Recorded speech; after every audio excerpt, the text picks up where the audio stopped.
Good evening, viewers. Welcome to Noble UK Academy. This evening, we want to talk about factorial, that is under permutation and combination. Okay, I'm going to be citing very simple example here. Of course, you have to start from the simple or the simplest before you navigate into the peak or the hardest of them all. All right. What if you have something of this nature? Say, find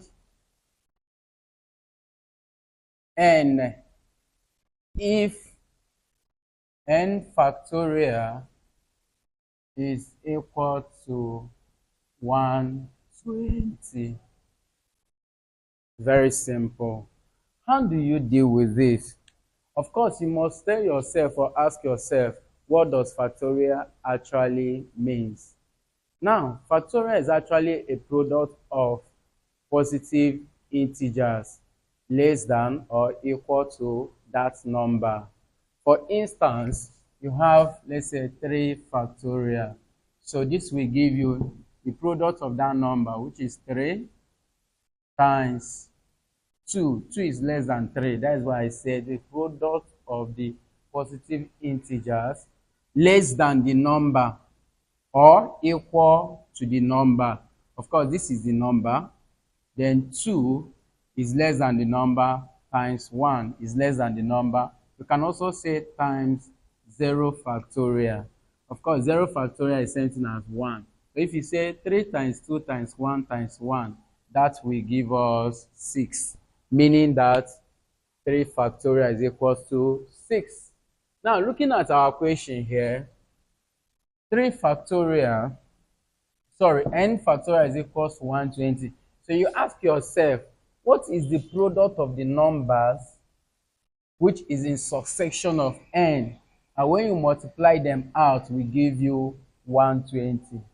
If you can know what those numbers, those positive integers are, of course, you'll be able to know what the value of your n is. Very simple. I will say solution. Okay?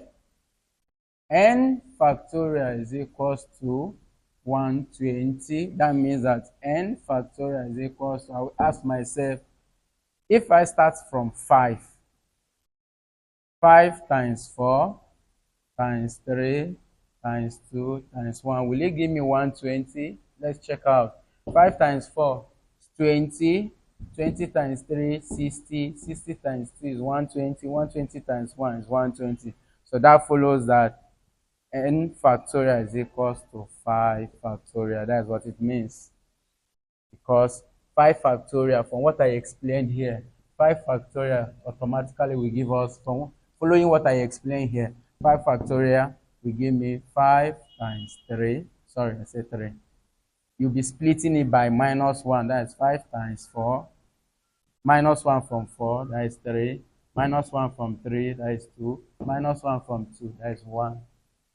If you like, you can say times 0 factorial. 0 factorial is also the same thing as 1. So at the end of the day, this one gives me, if you multiply out everything here, it gives 120. So that means that our n factorial is equals to 5 factorial. It is 5 factorial that will give 120. So following this, that means that factorial, n factorial is equals to 5 factorial.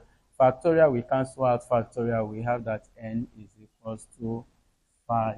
So the question says find n if this is equal to this. That means our n is equal to 5. I want to believe the explanation is explanatory enough. Thank you.